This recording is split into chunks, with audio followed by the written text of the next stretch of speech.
How's it going, people? So, we got what I thought was one of the most important, if not the most important episode of Yuku Hola Negima to date, and here's why.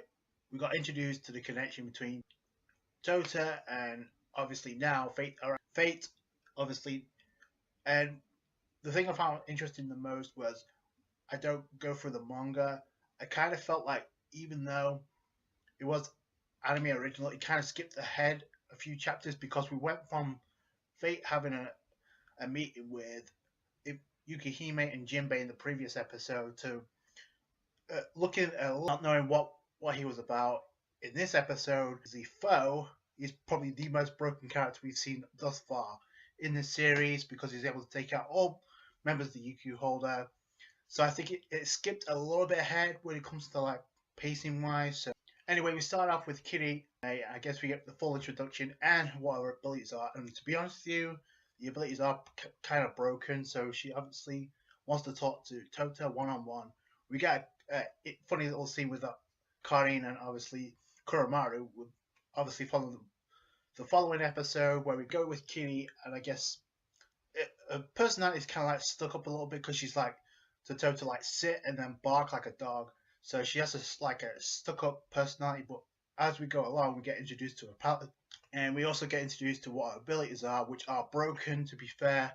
But before we got the full introduction, before she's able, and she's like, "Yo, Tota, hold my hand." The chance to do that, in comes Pervert / Chow from the shadows. He slices Kiri in the throat, takes her out, and Tota grabbed a hold of his hand.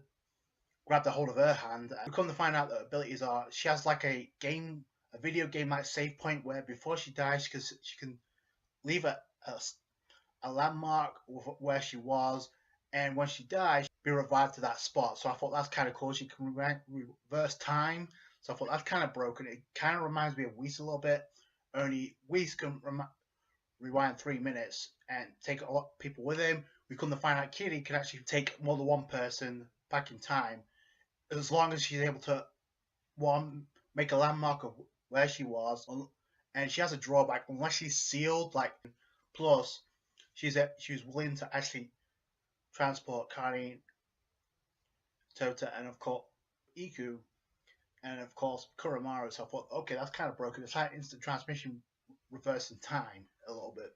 So I thought they don't really get a chance to do that, but she displays what abilities are. She reverts time, and obviously we get the exact same scene we saw at the beginning of the episode, where it's reversing time. Tota this, and apparently she reversed time multiple times, and we saw Chow again. If she's good, and because she's obviously immortal, you have to see has a fixation of killing immortal members of the UQ holder. But Tota comes in between, not sends him flying, and then he disappeared again using his shadow. He was going to appear up from above, but this time Tota, and I'm glad he did this, brought his sword, or Kurabo, and unleashed. He increased the weight of the sword, which sent Chow flying. So he's going to be a one of them character. He's going to be a gag character from here on in. But man, Tota sent him flying, so he's already mastered the sword. So I'm glad he brought that with him. Then we get the explanation of what abilities are, and then finally, Iku and Karin finally come into the picture, and they heard what the abilities are as well. We come to find out via flashback there was actually a battle that broke. Fate is obviously targeting Tota. There's obviously a connection. We had Kiri and Kuramaru on the outside. In the inside, as trying to defend Tota, he had Karin and Iku, which I thought was kind of cool.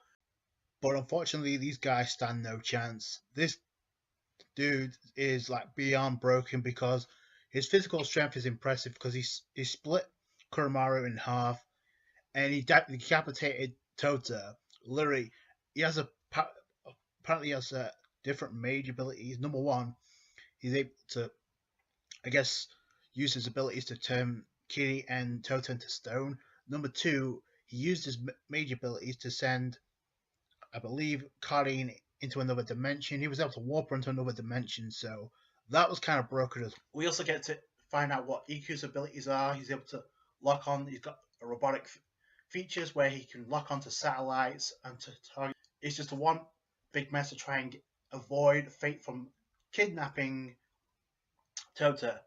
And we don't really get the explanation as to why until Yukihime. But what wasn't confusing is how broken Fate was. And I guess now we know he has a connection with Negi Springfield, the grandfather of Tota, so that was a nice little twist.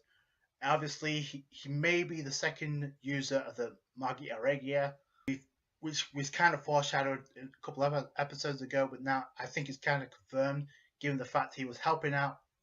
And obviously, after Negi passed away, he obviously had a resentment towards that, so now he's after kidnapping Tota.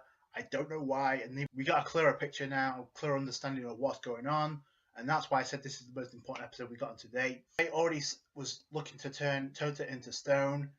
The same thing with Kiri to prevent her from reversing time, but before that, she was able to do it.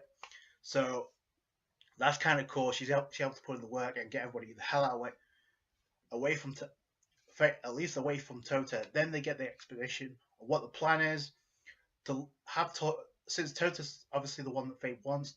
It's like, okay, so now things have got a plan, and we got Kiri lay it out. So we're gonna go after Tota. So he was gonna be the bait.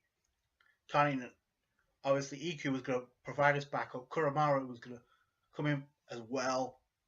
The plan was obviously she able to put a safe point in between a cave, and actually that was the plan. They were going to transport, have Kiri die, take her back in underground, reverse time, so Fate could be sealed, and then they can find out what to do with him.